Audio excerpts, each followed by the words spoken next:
मामले खुसूसी अता तारा news conference कर रहे हैं। आए आपको बराह रास्त ले चलते हैं।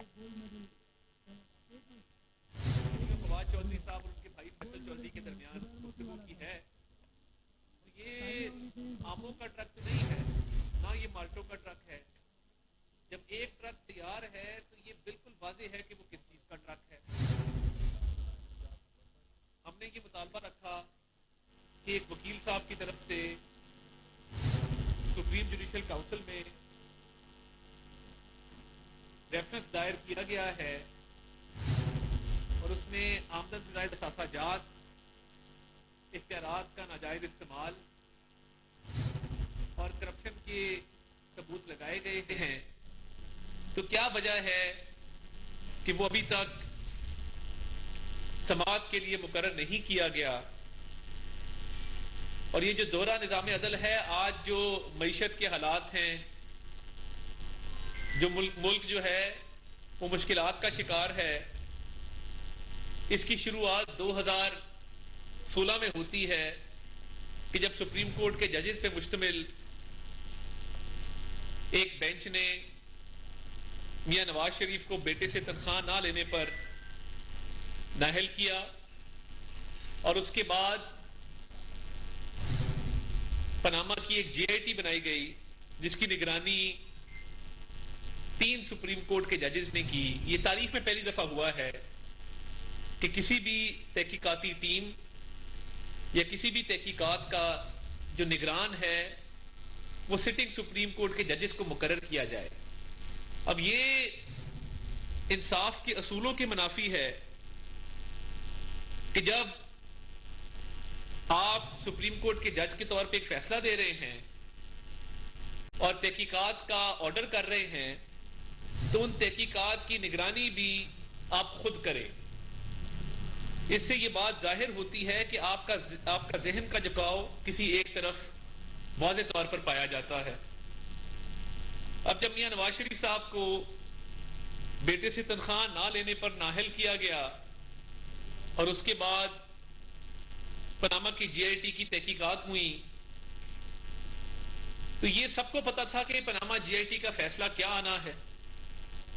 और फिर जब ट्रायल चलाया गया तो वो रोजाना की बुनियादों पर चलाया गया। मुल्क की तारीख में कोई ऐसी मिसाल नहीं मिलती कि जहां पर किसी भी पब्लिक ऑफिस होल्डर का, किसी भी वजीर आजम का ट्रायल जो है वो रोजाना की बुनियादों पर चलाया गया हो। क्या ये मयार बाकी पब्लिक ऑफिस होल्डर्स पर भी लागू किए गए हैं? क्या तोशा खाना का ट्रायल भी रोजाना की बुनियादों पर चलाया जा रहा है? क्या टेरियन वाइट का केस रोजाना की बुनियादों पर चलाया जा रहा है? ये दोहरा निजाम अदल है जिसके तहत इमरान अहमद न्याजी साहब को कुछ रियायतें हासिल हैं, कुछ छूट हासिल है और उनको उस कड़े एहतसाब का सामना नहीं है जिससे बाकी इस मुल्क के सियासी रहनुमा गुजरे हैं।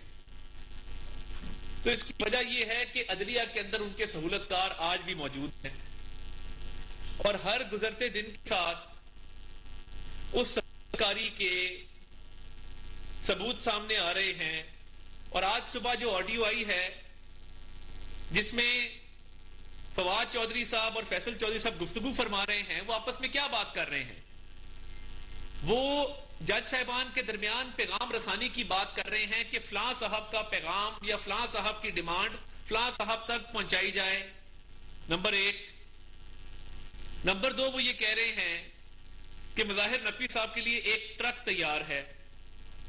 अब ये बड़ा एक संगीन मामला है, बड़ा संजीदा मामला है कि जिन जज साहब को पहले ही जिनके खिलाफ सुप्रीम जुडिशल काउंसिल का एक रेफरेंस दायर हो चुका था जिसमें आमदन से ज्यादा असासे लाहौर कैंट के उस प्लॉट की बात हुई, 4 कनाल का वो प्लॉट जिसकी कीमत 40 करोड़ है मगर वो 10 करोड़ में खरीदा गया और जिससे खरीदा गया उसने एक दिन पहले वो खरीदा था तो लेयरिंग की गई, उसका कोई ना जवाब पेश किया गया है ना उसकी कोई सफाई दी गई है। और ये देखिए हमारा मुतालबा बिल्कुल सिंपल है कि ये रेफरेंस सुप्रीम जुडिशियल काउंसिल में समाअत के लिए मुकर्रर किया जाए, क्योंकि यह अब तक मुकर्रर नहीं किया जा सका और यह ताखीर का शिकार है, मामलात मजीद संगीन हो रहे हैं। और आज की ऑडियो में वो ट्रक का जिक्र, अब ये कोई आमों का ट्रक तो नहीं है, ये बिल्कुल वाज़ेह है कि ये किस चीज का ट्रक है। और मैं सोशल मीडिया पे देख रहा हूं एक रकम का जिक्र हो रहा है कि ये ट्रक जो है ये एक मखसूस रकम के लिए कोड वर्ड के तौर पे इस्तेमाल किया गया। ये इंतहाई अफसोसनाक है कि फवाद चौधरी साहब पैगाम रसानी भी कर रहे हैं एक अदालत और दूसरी अदालत के माबैन, और उसमें अपना सियासी असर रसूख भी इस्तेमाल कर रहे हैं। और एक जज साहब जिन पे पहले ही इल्जामात हैं, जिनके खिलाफ रेफरेंस आ चुका, जिनके खिलाफ पाकिस्तान बार काउंसिल और सूबाई बार काउंसिल्स की मजम्मती करारदादें आ चुकी, उनके हवाले से बात हो रही है कि उनके लिए एक ट्रक तैयार है। अगर यह मामला सुप्रीम जुडिशियल काउंसिल में नहीं जाता और इसको मजीद ताखीर का शिकार किया जाता है, तो ये तो हर गुजरते दिन के साथ मजीद इल्जामात सामने आ रहे हैं। और जो पार्टी बात कर रही है, मरियम नवाज शरीफ साहिबा बात कर रही हैं दोहरे निज़ाम अदल के हवाले से, तो फिर ये तो बात बिल्कुल वाज़ेह हो जाएगी कि अदलिया में ऐसे लोग मौजूद हैं जो इमरान अहमद न्याजी के सहूलतकार हैं और उसको वो सहूलियात मुयस्सर हैं जो बाकी सियासी पार्टी के रहनुमाओं को नहीं है। उसकी बेल हो तो उसको टाइम दिया जाता है कि सुबह दोपहर शाम, फिर कई दिन गुजर जाते हैं, फिर कहा जाता है कि आपको कब आपकी सहूलत है, आप कब तशरीफ ला सकते हैं, सुबह आ जाइए, दोपहर आ जाइए, शाम आ जाइए। तो क्या वजह है कि काजी फायद ईसा साहब की अहलिया को तो कटहरे में खड़ा किया गया, मगर ये ऑडियो दर ऑडियो आने के बाद, लाहौर के प्लॉट के सबूत आने के बाद, अकाउंटों की डिटेल्स आने के बाद भी मज़ाहिर अली वो कहते मैं चीफ जस्टिस को अपनी सफाई पेश करूंगा। तो देखिए, इस मुल्क का सबसे बड़ा अदल का इदारा जिसने इंसाफ फराहम करना है लोगों को, अगर उनमें बैठे ही एक जज साहब के खिलाफ ये इल्जामात सामने आए हैं तो ये कौम के सामने क्लियर होने चाहिए।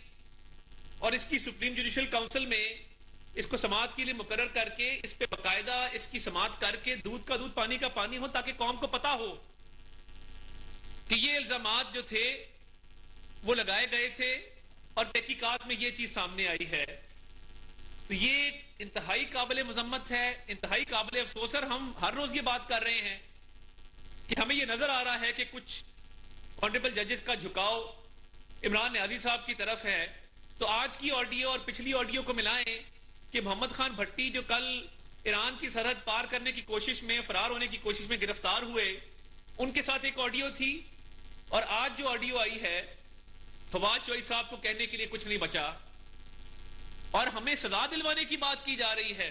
सहूलतकारी की इंतहा देखें कि वो पैगाम दे रहे हैं कि इस्तगासा दायर किया जाए और 228 की कार्रवाई करके सजा दिलवाई जाए ताकि पीएमएलएन पे प्रेशर डाला जाए। ये इंतहाई अफसोसनाक है। और इस मुल्क में अगर ये दोहरा निजाम अदल रहा तो हालात मजीद खराब होंगे। और मैं पहले भी कह चुका कि उन जज साहबान का क्या कसूर है जो ईमानदारी के साथ, फर्शनासी के साथ हक हलाल की रोजी रोटी कमाते हैं। पूरे इदारे को खुदारा दागदार मत कीजिए, पूरे इदारे पर यह दाग मत लगने दीजिए। अगर एक शख्स के खिलाफ इल्जामात आए हैं तो उसकी तहकीकात करने में क्या हर्ज है।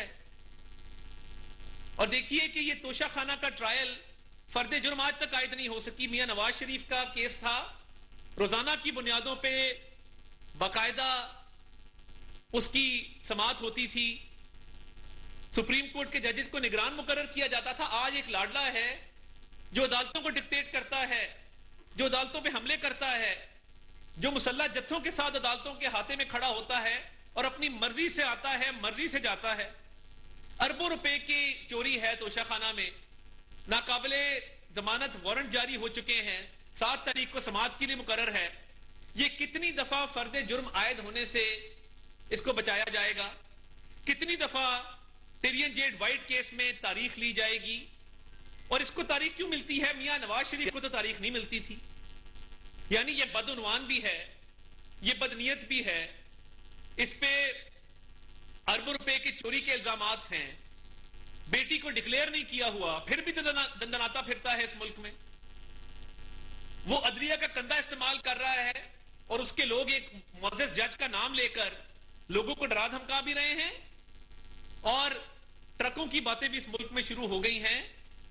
तो ये इदारा मुकद्दम है, मोहतरम है, और इसने इंसाफ लोगों को फराहम करना है। मगर अगर ये मामलात रहे तो लोगों का फिर निजाम अदल से एतबार उठ जाएगा, मुकम्मल तौर पे उठता जा रहा है दिन ब दिन, मगर मुकम्मल तौर पे उठ जाएगा।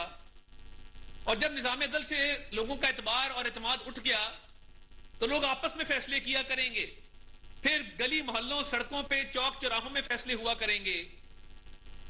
और ये सिर्फ इसलिए है कि एक शख्स, उसको प्रोटेक्शन दी जा रही है, मुज़ाहिर अली अकबर नकवी साहब को, कोई उनके खिलाफ कार्रवाई करने को तैयार नहीं, कोई उनका केस सुप्रीम जुडिशल काउंसिल में लगाने को तैयार नहीं।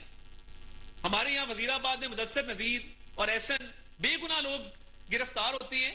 गुलाम महमूद डोगर जेआईटी में उनका नाम डालता है, उनकी जिस तरह बेल होती है गजब खुदा का, और दूसरी तरफ इमरान अहमद न्याजी है कि वो अपनी मर्जी से बेल डिक्टेट करवाता है कोर्ट को। उनका क्या कसूर है कि वो बासर नहीं है, वो ताकत नहीं रखते, जिसकी लाठी उसकी भैंस। ये तहरीक इंसाफ नहीं, ये तारीक इंसाफ है। इसने तारीक कर दिया है इंसाफ के निजाम को, इस तारीक इंसाफ ने। और अब अपने अदलिया में बैठे सहूलतकारों के जरिए इस मुल्क में बदअमनी फैला रहे हैं, इस मुल्क को गैर मुस्तहकम करना चाहते हैं। और ये ट्रक वाला इल्जाम देखिए, पिछली दफा भी जब मोहम्मद खान भट्टी की ऑडियो आई कोई नोटिस नहीं लिया गया। वाज़े तौर पे परवेज इलाही साहब उन जज साहब के घर पे बैठे हैं, असासे सामने आ गए, कागज सामने आ गए, प्लॉट सामने आ गया। और आज जब ये ट्रक की बात की जा रही है, और एक ट्रक को मैं आपको दोबारा बता रहा हूं कि उसको बतौर एक रकम के कोड वर्ड में पेश किया गया है। सोशल मीडिया भरा पड़ा है कि एक ट्रक किसी रकम का कोड वर्ड है। तब जब एक ट्रक तैयार है और हमें सजाएं दिलवाने की बात हो रही है और जज साहब का नाम लिया जा रहा है, फवाद चौधरी साहब ने नकवी साहब का नाम लिया, मैं तो नहीं, इसकी सफाई देना, क्या इस केस की तहकीकात होना, क्या सुप्रीम जुडिशल काउंसिल का इजलास बुलाया जाना, क्या ये इन हालात में जरूरी नहीं हो गया? या सिर्फ सियासतदानों के लिए सजाएं रह गई हैं? आप स्याह करें, सफेद करें, हम सरनिगू हैं, सरे तस्लीम खम है आपके सामने। तो ये इंसाफ जो है ये सिर्फ सियासतदानों के साथ होगा?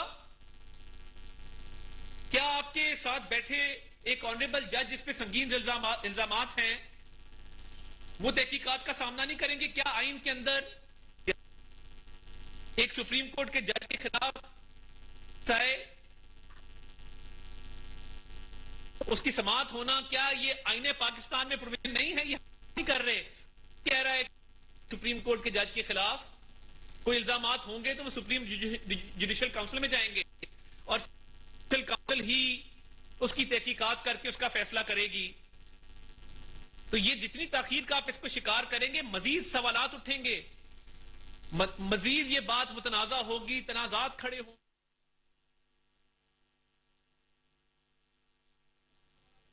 वजीर आजम के मामले खसूसियत तारा न्यूज कॉन्फ्रेंस कर रहे थे। उन्होंने कहा कि मुल्क को मुश्किलात का सामना है। इसकी शुरुआत 2016 में हुई। इस वक्त मुल्क को मुतादी चैलेंजेस का सामना है।